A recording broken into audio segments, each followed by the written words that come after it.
성도 여러분 안녕하십니까? 예언의 파노라마.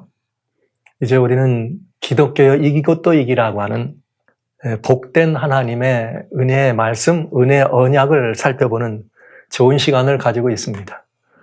사랑하신 성도 여러분, 이번 이런 이 시간에 함께 이김을 우리에게 선물로 주시는 주님의 놀라운 은혜, 여러분들이 함께 참여하신 것 참 잘하신 것이고요. 참 감사합니다. 저는 지난 시간에 여러분과 같이 말씀드렸던 것처럼 우리는 질병이 있을 때 치료하는 것보다 예방이 치료보다 낫다. 이런 이야기를 합니다. 마찬가지로 교회도 건강한 교회로 우리 교회가 유지되는 것이 교회가 병들었을 때 그 교회를 치유해서 회복하는 것보다 훨씬 더 은혜롭고 유익하다는 걸 잘 알고 있죠. 그래서 저희는 지난 시간에 이렇게 7교회 주신 하나님의 놀라운 초청 가운데 정말 교회가 건강하기 위해서 우리가 할 수 있는 유일한 일은 귀 있는 자는 성령께서 교회들에게 하는 말을 들을지니라. 그래서 성령의 음성을 듣고 성령의 이끌림을 이끌려서 살아가는 것이 가장 건강을 유지하는 유일한 비결인 것을 알았어요. 그랬더니 그 성령께서는 7교회 가운데 6교회 가운데는 칭찬이 있고 7번째 라오디가 교회에는 칭찬이 없고 나머지 또 그 칭찬은 있지만 5교회에게는 이렇게 회개하라고 하는 하나님의 회개의 책망이 있고 그런가 하면은 이렇게 이 2교회에는 책망이 없다. 그 2교회는 서머나 교회와 빌라델비아 교회였다. 그래서 이 5교회와 2교회의 비교를 찾아보면 2단어로 요약할 수 있었다. 서머나와 빌라델비아는 충성하라, 죽도록 충성하라는 것이요. 그 다음에 이 나머지 5교회는 회개하라고 하는 개별이었다 하는 걸 말씀드렸습니다. 우리가 죽도록 충성한다고 하는 것은 무엇인가? 스데반의 교훈을 통해서 우리는 죽도록 충성하는 것이 무엇인가를 살펴보았죠. 우리가 죽도록 충성하는 일을 정말 하나님께 올려드리고 그리스도이신 예수님께 죽도록 충성하는 길은 무엇인가? 어떻게 하면 그렇게 할 수 있을까? 어떻게 하면 우리는 그 충성스러운 생애를 살 수 있을까? 성경은 우리들에게 스데반의 교훈을 통해서 하늘을 바라보라. 하늘을 바라볼 줄 아는 그리스도인이 정말 충성할 수 있는 그리스도인이고 하늘을 바라볼 줄 아는 기독도가 참된 기독도라는 사실을 여러분과 함께 나눠봤어요. 성도 여러분, 하늘 좀 바라보셨습니까? 어떠세요? 우편 보좌에 스데반이 바라봤던 그 예수님이 우편 보좌에 앉으셨던가요? 그 주님이 서 계시던가요? 여러분이 바라보는 하늘에는 우리 주님은 어디에 계십니까? 우린 다 같이 너라고 말할 수 있고 나라고 말할 것이 아니라 우리 모두는 다 스데반이 바라봤던 하늘 보좌, 우편에 계신 인자 되시는 그 예수님을 바라볼 필요가 있다는 사실을 우리는 꼭 살펴보고 우리는 꼭 그 사실을 영접해야 합니다. 살아신 성도 여러분, 하늘을 바라보시기 바랍니다. 하늘에는 답이 있습니다. 산적한 세상의 많은 문제들, 우리가 풀어야 될, 우리가 또 풀 수 없어서 애걸해하는 이 모든 다양한 문제들에 대한 답이 하늘엔 있습니다. 하늘엔 답이 있습니다. 하늘을 보시기 바랍니다. 저는 이 하늘을 바라보라는 이 말씀을 드리려고 생각하니까 갑자기 여러분과 꼭 나누고 싶은 제 마음속에 이렇게 늘 이렇게 지울 수 없는 여러 가지 많은 이야기가 있지만은 하늘을 보는 이 사람의 이야기가 있어서 여러분에게 먼저 이 하늘 바라보는 그 이야기를 좀 나눠드리고 싶어요.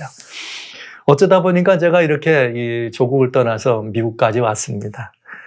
그래서 이곳에서 여러분과 같이 뭐 예전 같으면은 이런 시간을 가질 수 없지만은 교회라고 하는 현장이 아니라도 오늘 첨단 하이테크 문명이 온 땅을 장악하고 있는 이런 시절에 이렇게 잔잔하게 서로 말씀을 놓고 대면할 수 있다고 하는 이런 시간도 가질 수 있는 거룩한 특권이 있어서 이렇게 지내는 것도 참된 행복이다 이렇게 생각하지만 늘 마음 한구석에서는 고국에 대해서 제 부담이 있죠.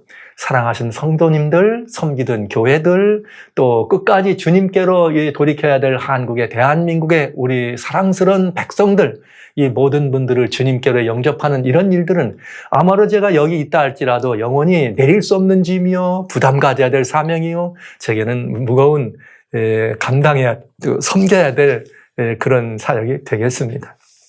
그런데 제가 어느 해인가 한국에서는 청년들, 주로 청년들과 이렇게 많은 이 사역을 참 재미있고 행복한 시절을 많이 보냈습니다. 근데 이 청년들하고 여름이 되면은 거대한 야영장에서 이렇게 수천여 명 모이는 야영장에서 청년들과 함께 보이고, 겨울이 되면 그 청년들 가운데서 더 특별히 헌신하고 정말 하나님을 더 신실히 믿기를 원하는 젊은이들이 모여서 또 많은 청년들이 대학에 이렇게 이 강당이나 아니면 대학을 이렇게 좀 이렇게 빌려가지고 그곳에서 집회를 하는 그런 일들을 했죠.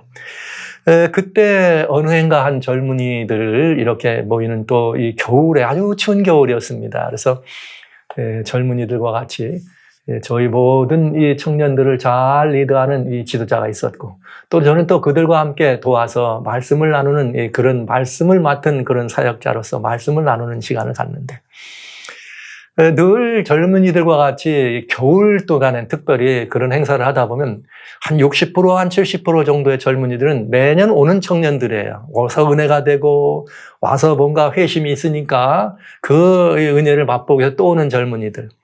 그런가 하면 나머지 한 30%, 40%는 새로 오는 사람들이죠. 그해 겨울이 많이 추웠습니다. 그해 겨울이 많이 추웠는데 대부분 청년들이 모일 때는 개별적으로 오지 않아요. 지역마다 그 교회의 젊은이들이 중심이 돼가지고 여러 교회에서 매 교회 젊은 청년들이 이 회당 다녀오고 또 아니면 청년회가 다 모이는 이런 모임이니까 꽤 많이 모이죠. 그런데 그해 겨울에는 좀 이상한 그런 모습을 발견하게 됐습니다.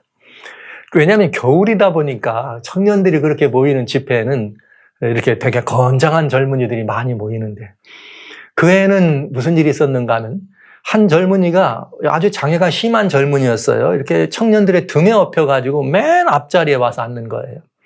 그리고 맨 앞자리에 앉으니까 말씀을 나누는 저는 맨날 유심히 보죠.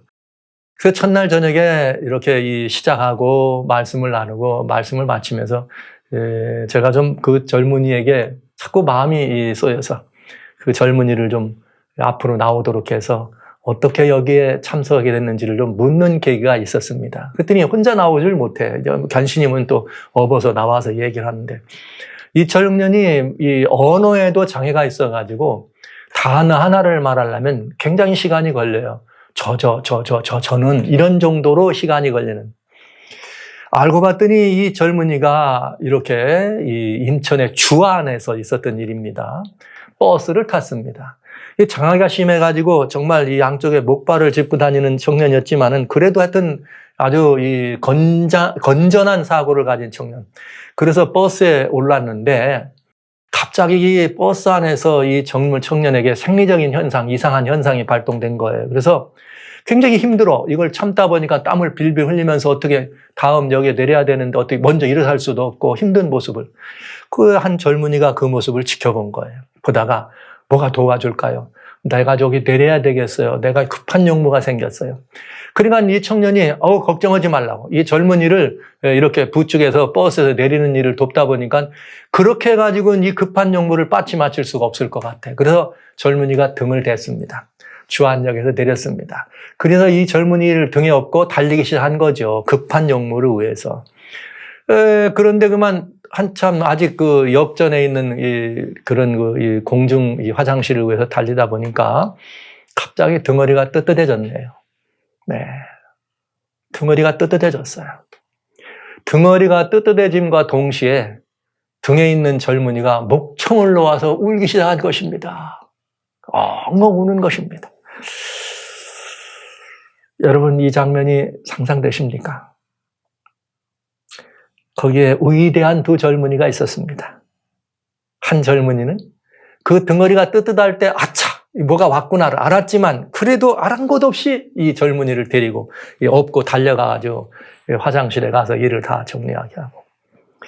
그런가 하면 이 장애가 심한 이 젊은이는 정말 그 자신의 그런 삶과 그런 모습이 얼마나 비감했겠어요. 그러나 그는 참으로 순수하고 순결한 아주 심령이 건강한 청년이었습니다. 그렇게 도움을 준 이 젊은이는 보통 사람이 아니라는 생각이 들어서 자기를 이대로 놓지 말아달라. 그래서 그 말과 함께 그가 누구에게로 영접이 되는가? 바로 예수님께 영접이 된 것입니다. 그러니까 그 청년을 업고 왔던 청년이 바로 그날도 늘 여기 와서까지 업어서 날아다니는 이렇게 이 강의실까지 날아오는 바로 그 청년이었어요. 그 이야기가 그 집회 시작에 문을 여는 너무나 복되고 아름다운 이야기였습니다.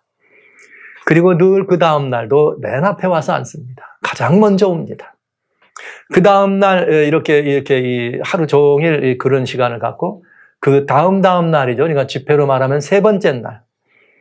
근데 세 번째 날 시간에 아침 시간에 이렇게 이 말씀을 다 강론하고 오전에 2번을 해야 되는데 오전에 먼저 이 시간에 한 번 강의를 하고 볼 때는 이 아이가 나오질 않아서 마음에 제가 웬일일까 궁금함이 생겼어요.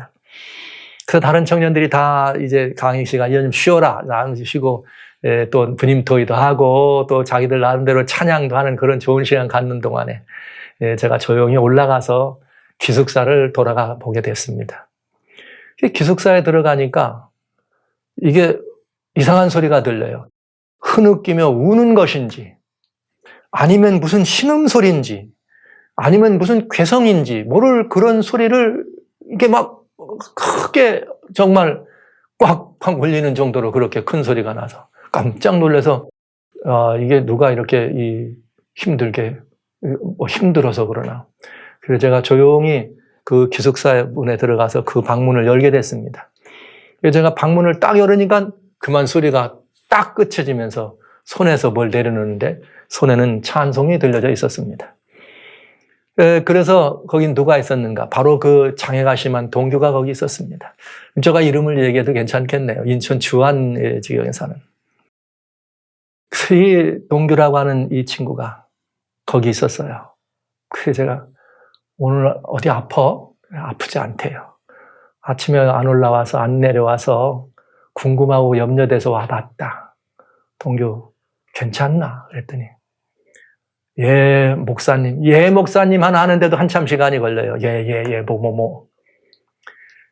제가 전달해 드리자면 매일매일 젊은이들이 자기를 등에 업고 내려가 주는 게 너무 고맙지만 미안해서 오늘은 자기 때문에 이렇게 좀 그 행동이나 활동에 장애가 있을까 봐서 오히려 나는 오늘 몸이 불편해서 난 여기 있을 거야. 내려가라 그래가지고 자기는 혼자 남았대요. 그러나 자기가 거기 남아가지고 우리 집회를 위해서 계속 기도하고 자기는 집회를 위해서 계속 찬송했다는 거예요. 제가 그 이야기를 얘기하면서 그 마음이 얼마나 예쁘고 그 마음이 얼마나 순수한지 그래 그 찬송하고 기도하는데 그래서 그랬더니 또 마음이 평화롭고 더 은혜가 넘쳤어? 물어봤더니 이렇게 말하네요. 목사님 나는 기도를 잘 할 줄 모릅니다. 목사님 나는 찬송을 하고 싶지만 그렇게 청년들처럼 찬송을 잘 할 수 없습니다. 그런데 목사님 나는 기도도 하고 싶고 찬송도 하고 싶어요. 그리고요 그 다음 말은 아주 감동적인 말이었죠. 목사님 나는 몸이 붉으니까 나는 비록 몸은 이렇게 이 불구가 돼서 걷지도 못하고 달리지도 못하지만 나는 기도하고 찬송을 배웠습니다. 그래서 내가 기도하고 찬송하면은 어떤 일이 벌어지는가? 하늘을 나는 비둘기가 아무리 높이 올라가도 하늘을 나는 독수리가 아무리 높이 올라가도 저 구름을 넘어갈 수는 없잖아요. 그렇지만 목사님, 내가 드리는 이 기도는 저 하늘을 넘어서 구름을 뚫고 하나님의 보좌까지 올라간답니다.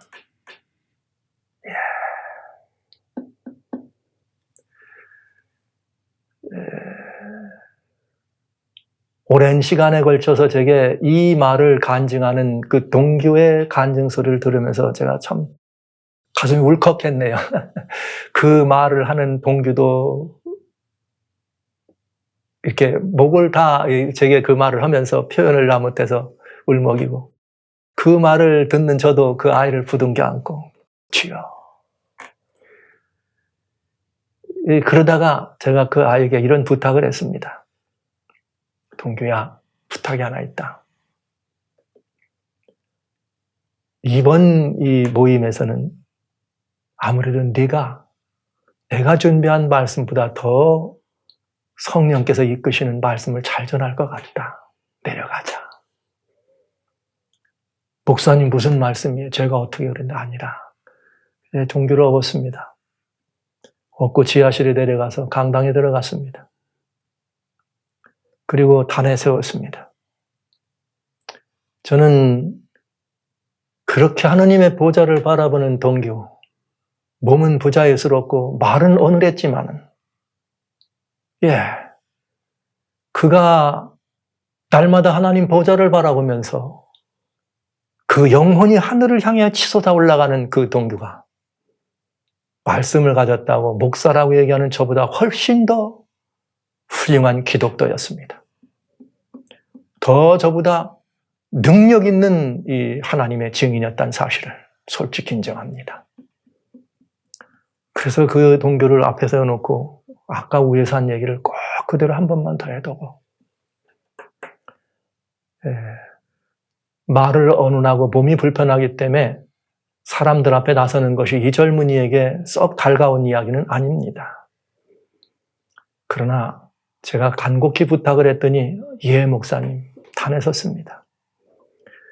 그 아이가 자신의 인생의 한을 거기에 이렇게 덮지 않고 한을 덮은 것이 아니라 예수님을 만났다고 하는 그 사실 때문에 찾아온 그 감격을 담아서 아이들 앞에 나는 기도합니다. 잘할 줄 모르지만 나는 찬송할 줄 모르지만 하나님을 찬양하기를 원합니다.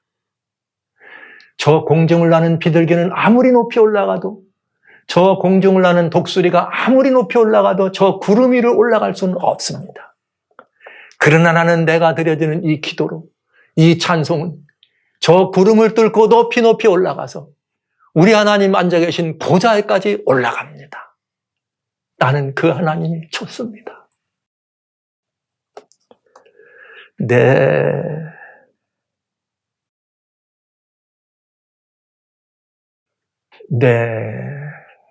동규는 하늘을 볼 줄 아는 아이였어요. 그 아이는 하늘을 바라볼 줄 아는 친구였습니다. 그는 위대한 복음의 사자였습니다.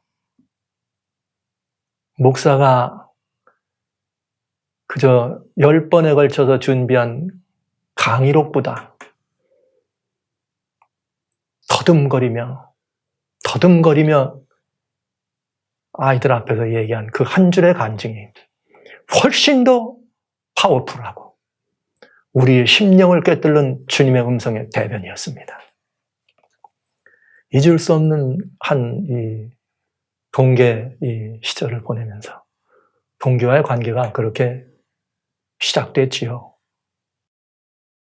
한국을 떠나서 미국을 들어오는 마지막 전화는 참 놀랍게도 동교의 전화였습니다.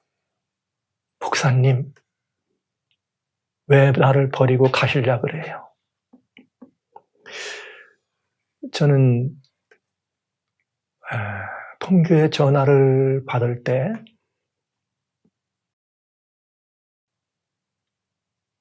동규야, 목사님 다시 돌아올 거야. 너도 알잖아. 나는 조국 사수대인 거. 그게 마지막 통화였습니다. 늘 오랜 시간이 지났지만 제가 하늘을 바라보면 동규가 생각이 납니다. 저는 동규보다 말을 잘합니다. 저는 저 혼자도 얼마든지 걸을 수 있는 그런 사람입니다. 저는 목사로 안수도 받고 누구 앞에서든지 주의 복음을 증거할 수 있는 그래 공인된 자격 있는 목회자입니다. 그러나 지금도 생각하면 여전히 지금 이 시간에도 동규의 그 한마디보단 제 말은 너무나 능력이 없습니다. 제 회개 제목이죠. 동규 그 아이는 하늘을 볼 줄 아는 그런 사람이었습니다.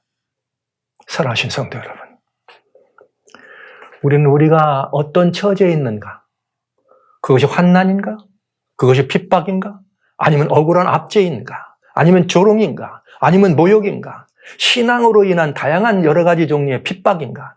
아니면 신앙이 아니라 일상의 삶 속에서 내가 어쩔 수 없이 받아야 되는 원치 않는 거지만 내 형편과 내 처지와 내 상황이 그래서 아무리 그렇다 할지라도 저는 하늘을 바라보는 동교와 같이 여러분들이 하늘을 바라보는 참된 기독교가 되어주시기를 소원합니다. 하늘엔 답이 있습니다. 이 세상에서는 줄 수 없는 그 아름다운 답이 하늘엔 있습니다. 어디서도 얻을 수 없는 그 답이 저 하늘엔 있습니다. 여러분, 이 땅에서는 아무리 구해도 얻을 수 없는 그 놀랍고도 큰 은혜가 보좌에는 있는 것입니다. 문제는 우리가 그 하늘을 바라보지 않는다는 것이죠. 사랑하신 성도 여러분,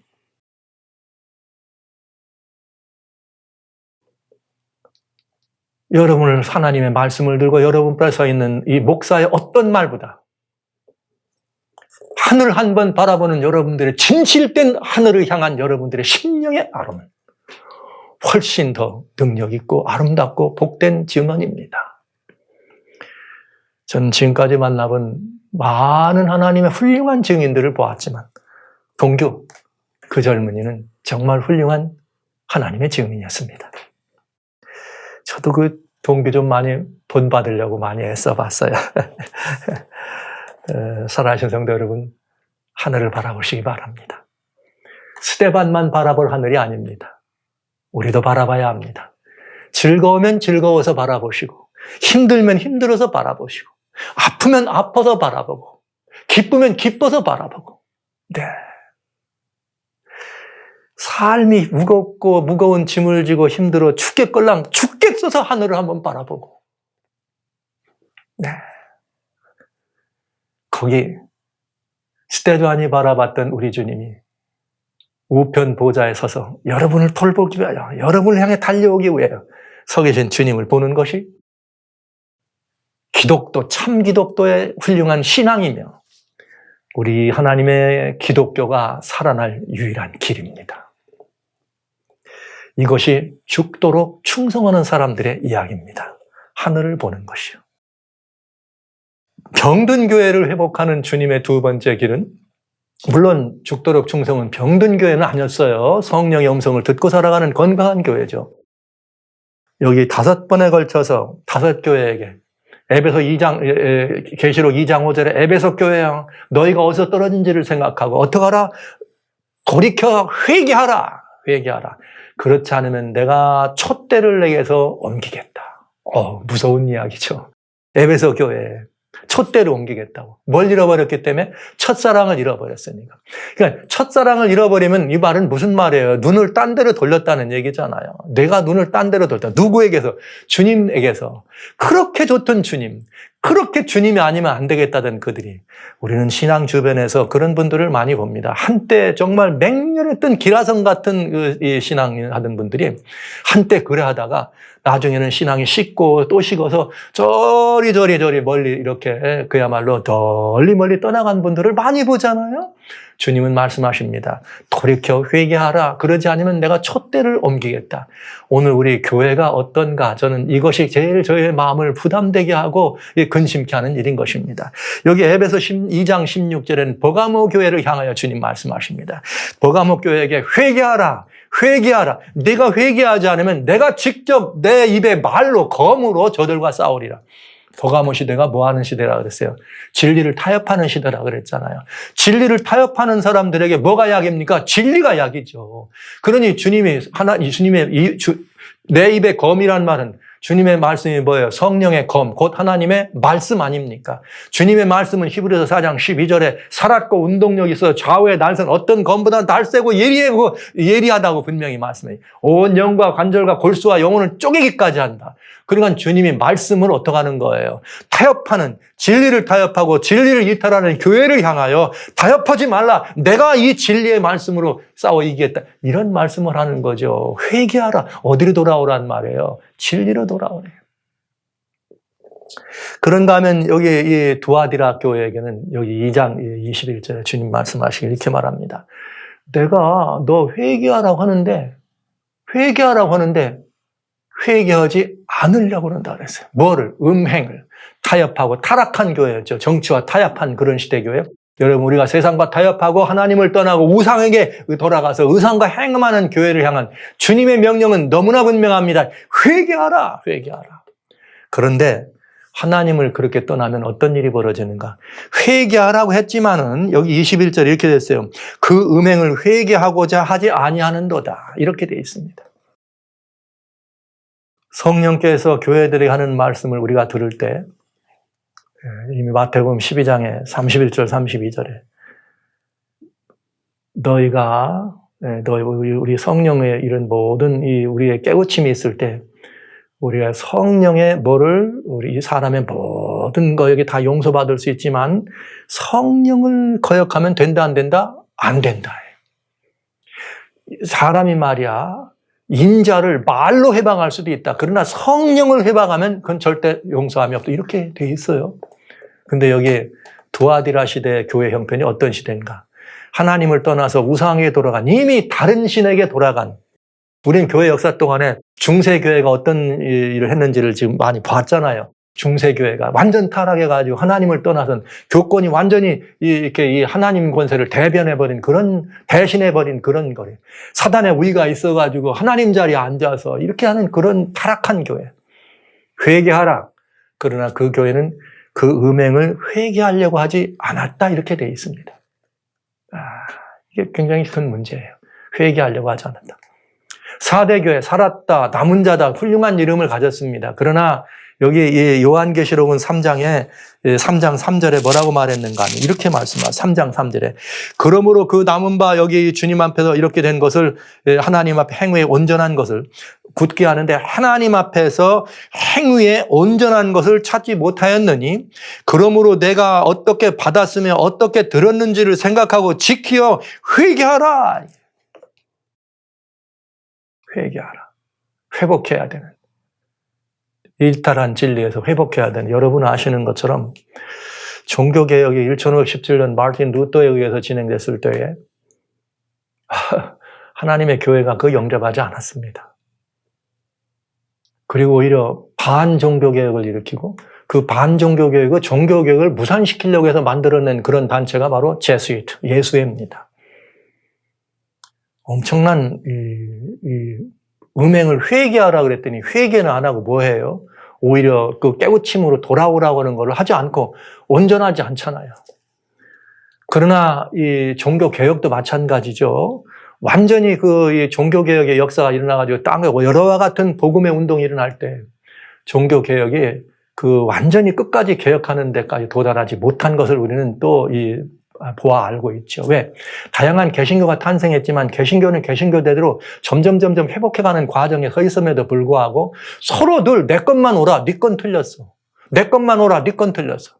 내가 본사냐, 너는 가짜야. 서로 이러는 과정에서 이렇게까지 오게 된 거죠. 그래서 여기 내 행위의 온전함을 못 봤다고 하는 말씀은 참 우리들에게 마음이 아픈 일이죠. 우리는 완전히 종교 개혁자의 원래 취지로 돌아가야 합니다. 말씀으로 돌아가야 합니다. 예수께로 돌아가야 합니다. 그러니까 예수님께로 돌아가야 한다고 하는 것, 첫사랑을 버린 에베소 교회.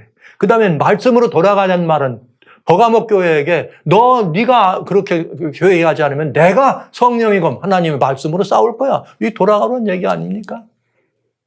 그러나 4대 시대 종교개혁이 있어서 다행히 오직 예수와 오직 예수님과 오직 말씀이라는 것으로 돌아가는 거룩한 역사가 있었으나 그 개혁이 온전치 않고 끝까지 마름되지 못한 것을 우리는 보게 되는데 성경은 하나님 앞에 행위에 온전한 것을 찾지 못했다. 이 말씀은 굉장히 또 우리에게 생각이 깊어지게 하는 말씀입니다. 여러분, 우리가 하나님의 말씀 앞에 설 때 진리 혹은 하나님의 성경 말씀, 하나님의 뜻에 있을 때 온전함이 필요해요. 그러니까 순전한 마음, 온전함이 필요해. 근데 여러분, 99%가 진리고 1%가 가짜면 그건 진리일까요? 가짜일까요? 여러분, 우리는 80%만 맞고 20% 틀리면 봐줄 수 있다고 생각하죠. 여러분, 이 세상에 있는 어떤 것들인데 영접이 가능합니다. 그러나 오로지 진리의 말씀만은 완전한 100%, 흑도가니에 12번 연단한 뭐와 같이, 순금과 같이, 정금과 같은 것만 참 진리라고 말할 수가 있는 것이죠. 우리는 이것이 회개의 제목인 것을 알 수가 있습니다. 그런데 여기 7번째 이 교회 라오디게아에게는 이 회개의 5번째 권면이에요. 주님 말씀하시기를 여기 3장 19절 이렇게 말씀하셨어요. 물은 내가 사랑하는 자를 책망하여 징계하노니 그러므로 내가 열심을 내라 회개하라 이렇게 되어 있습니다. 와우. 저는 라오디게아 교회가 칭찬이 없다 그랬어요. 책망만 있다 그랬어요. 근데 이 라오디게아의 책망은 다른 교회들과의 책망과는 좀 달라. 완전히 이건 신앙에 대한 책망인데 종교성은 있으나 신앙이 없는 라오디게아를 책망한 것입니다. 다시 말씀드립니다. 라오디게아 시대의 문제는 종교성은 있으나 뭐가 없다? 신앙은 없다 이 말이에요. 즉 예수님을 향한 신앙은 없다 이거예요. 즉 영교적인 예수님을 향해서도 기독교적, 종교적 의미는 사람들이 무성했지만 참다운 신앙은 없었다. 이제 그 이유를 성경은 우리들에게 보여주게 됩니다. 그리고 그 교회를 향하여 넌 차갑지도 않고 뜨겁지도 않다. 뜨뜻 미지근하다. 그러니 내가 너를 내칠 수밖에 없다. 토하여 내칠 수밖에 없다. 굉장히 뜨겁고 따가운 하나님의 이 견책을 듣습니다. 그런데 여러분 중요한 게 있어요. 그래서 칭찬이 하나도 없는데 여러분 놀라운 말이 있어요. 내가 사랑하는 자를 책망하여 징계한다 이렇게 말했어요. 여러분 히브리서 12장에 보면 6절로 8절까지 징계가 없으면 사생자다 이렇게 돼 있어요. 아버지가 자기 사랑하는 아들을 향해 징계하지 않겠느냐? 우리 모두가 다 징계를 받는 것은 사랑하기 때문에 징계를 받는 거다. 고로 징계가 없는 것은 사생자다 이렇게 말했어요. 와우! 라오디게아 교회가 칭찬은 한 방울도 받지 않았지만 여기 놀라운 이야기 있어요. 다른 많은 교회들에게는 예수님께서 내가 너를 사랑한다는 말을 하지 않았어요. 그렇게 칭찬이 하나도 없는 이 껍데기만 있는 형식만 갖추고 있는 가짜 그런 신앙 있는 그 마지막 시대의 백성들이 향하여 하나님의 권면은 너무나 놀랍습니다. 사랑하는 자를 책망하였다 이렇게 얘기한 거예요. 너희가 형식만 있었다. 참 것은 없다. 그러나 나는 너를 뭐한다? 사랑한다. 네.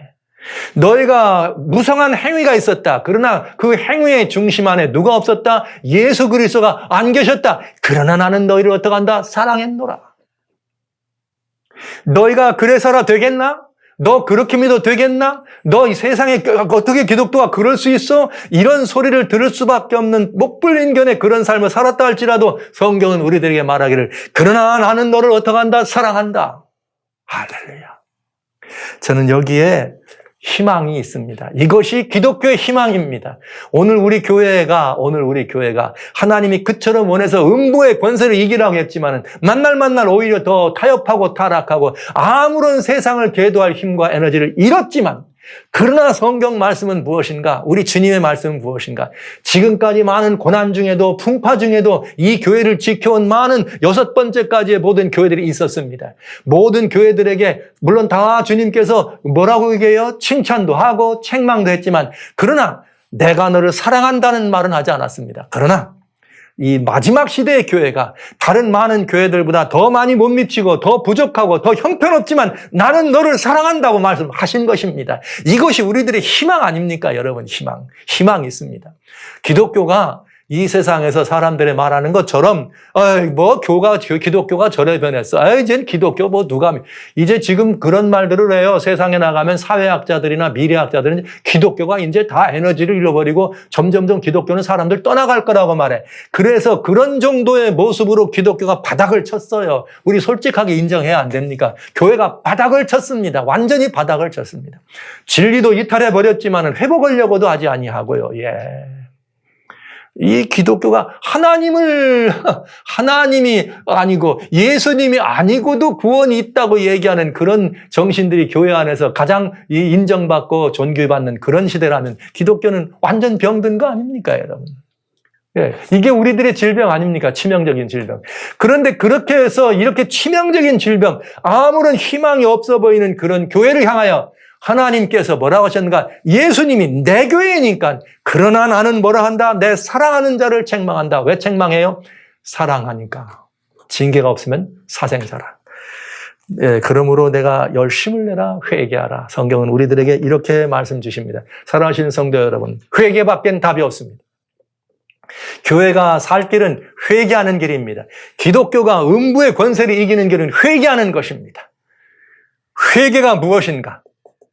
저는 오늘날 많은 이 교회들에서 많은 이 속에서 기독교가 회개하라고 하면은 회개하는 말을 좋아하지 않는 걸 알게 됐어요.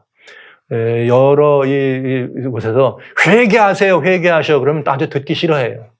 세상에 많은 사람들이 제일 듣기 좋아하는 말이 있죠. 사랑합니다 하면 좋아해요. 그런데 제일 듣기 싫어하는 말이죠. 너 죄인이다 그러면 듣기 싫어해요. 요거만한 어린애도 두세 살 먹은 어린애 너 잘못했다 그러면 싫어해요. 사람이 하기가 제일 좋은 말이 뭡니까? 너 사랑한다 그런 말이겠죠. 그런 가장 하기 힘든 말이 뭐냐? 너 죄인이다 이런 말입니다. 오늘 제가 사랑하시는 성도 여러분, 우리 하나님께서 그처럼 여러분들을 사랑하시는 여러분들을 향하여 우리가 다 지금 죄인입니다 이렇게 말하면 기분 나쁠 거예요. 그러나 성경은 우리들에게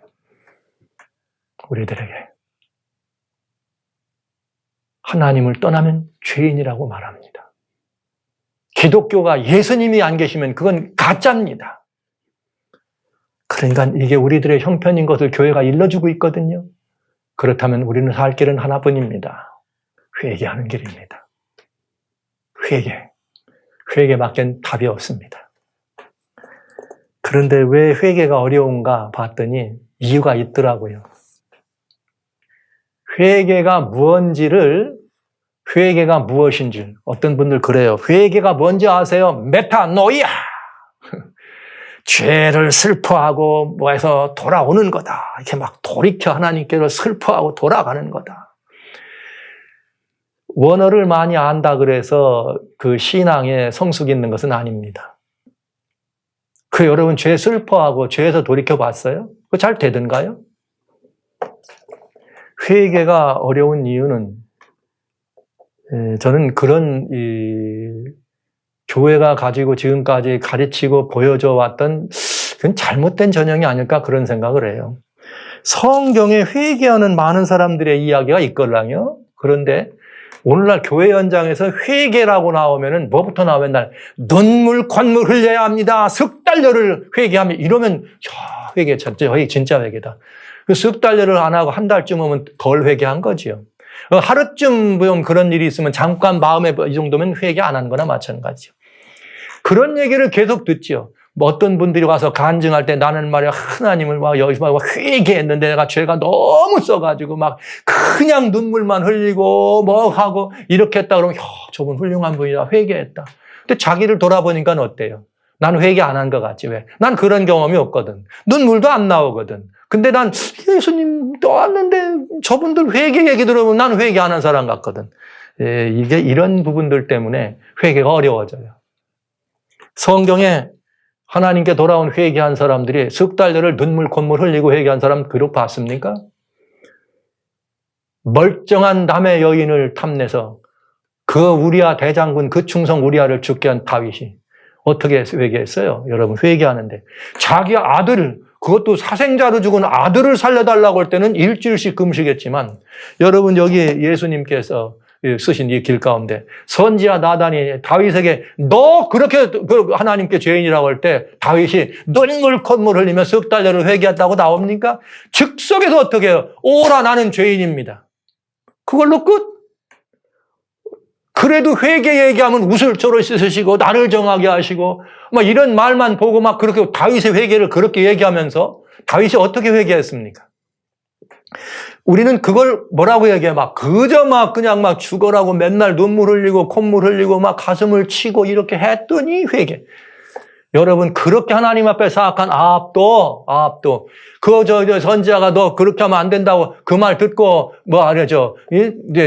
회개하라는 말을 듣고 아합이 어떡합니까? 그냥 배옷 입고 조금 고개 숙이고 걸었더니 하나님 뭐라 그래요? 내 아들 아합 봐라 저렇게 마음을 겸비하고 회개하지 않느냐? 이 하나님 아니에요? 그러니까 성경이 말하는 회개보다 더 잘하려고 성경에 있지도 않은 회개 방법을 계획해서 고하는 인간의 행위로 도덕적 하나님을 믿는 사람들이 가진 것처럼 인간의 행위로 회개했기 때문에 뭐가 안 되는 거예요? 참된 회개가 안 되는 거예요. 그런 모습이나 외향적 그런 것들을 너무 강조하다 보니까 그게 안 되는 사람은 회개하지 않은 것 같걸랑. 그래서 회개가 어려운 것이죠. 제가 조금 강하게 말씀드립니다. 그건 뭔가? 우리들이 인간의 행위로 은혜의 하나님 보좌를 바라보는 우리들이 인간의 행위를 더 높이 강조하고 하다 보니까 그런 모습에서 진짜 하나님을 대면하는 일을 할 수가 없는 거죠. 눈물, 콧물 한 방울 안 흘려도 하나님께 돌아온 사람 많이 있습니다. 여러분 그렇지 않아요? 진심으로 여러분 주님 사랑하지 않으십니까? 여러분이 그렇게 회개하셨어요? 안 했잖아요. 그러나 주님은 여러분의 그런 모습, 주님 내가 죄인이었군요. 내가 잘못했습니다. 이 말 한마디에도 하나님은 너무 기뻐가지고 와 봐라 내 아들 봐라 내 딸 봐라 말이야. 제가 말이지 지금 잘못했다고 하네. 이런 하나님 아니십니까 여러분? 왜 이 하나님을 안 보시고 그래 네가 진짜 회개 안 했나 보자. 오늘 딱 계산해 일주일밖에 안 했네. 그래 되겠냐? 한 열흘 해야지. 그리고 열흘 동안 아니지. 너는 한 40일 해야 안 되겠어? 40일 나는 물도 안 먹고 금식했습니다. 눈물 콧물 흘리면서 죽으라고 땅을 치며 통곡하며 회개했습니다. 그랬더니 마음이 시원해. 하나님이 주신 시원함이 아니죠. 자기 행위에 만족 때문에 시원한 거죠. 회개밖에 살 길이 없습니다. 참된 회개입니다. 진짜 회개는 어떻게 하는 것일까? 이건 다음 시간에 보겠습니다. 여기 라오디게아 교회에게 주신 권면이니까 거기에 참된 회개가 나오니까 우리 한번 보기로 하고요. 오늘 이 시간에는 기독교가 병들었는데 이 병을 치료하는 유일한 길은 뭐밖에 없다? 회개하는 길밖에 없다. 회개하는 길. 회개는 뭐냐? 돌아서는 것입니다.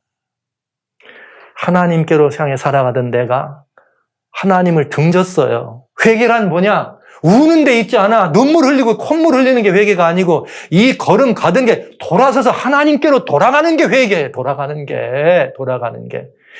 눈물 콧물을 흘리면서도 여전히 내 마음은 이쪽 향하라고 했으면 그걸 회개한 거 아니에요. 하나님께로 완전히 돌아가는 회개란 다른 데 있지 않아요. 완전히 하나님께 돌아가는 게 회개입니다. 완전히 예수님께 돌아가는 거 회개입니다.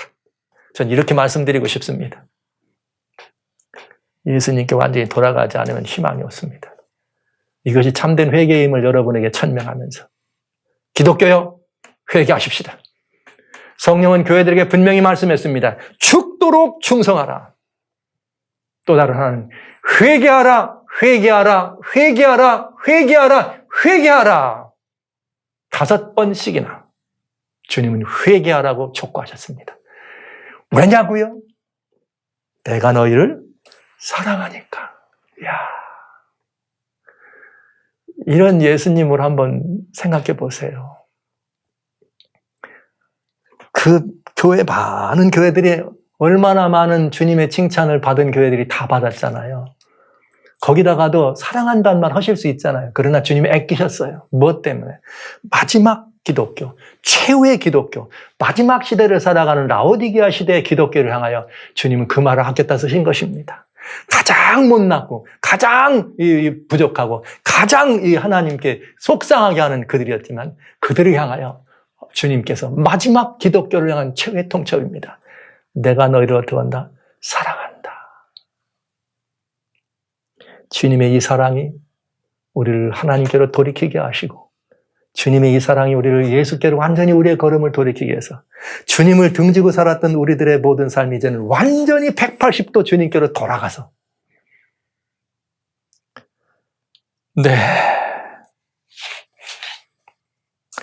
그렇게 주님께 온전한 회개의 이런 이 모습으로 돌아가 회개의 열매를 맺힌 이것밖에는 기독교가 이기는 길이 없습니다. 그러면 이것밖에는 희망이 없다는 이야기입니다. 기독교가 이것밖에 희망이 없다는 말은 인류가 기독교의 회개를 기다리고 있다는 얘기입니다.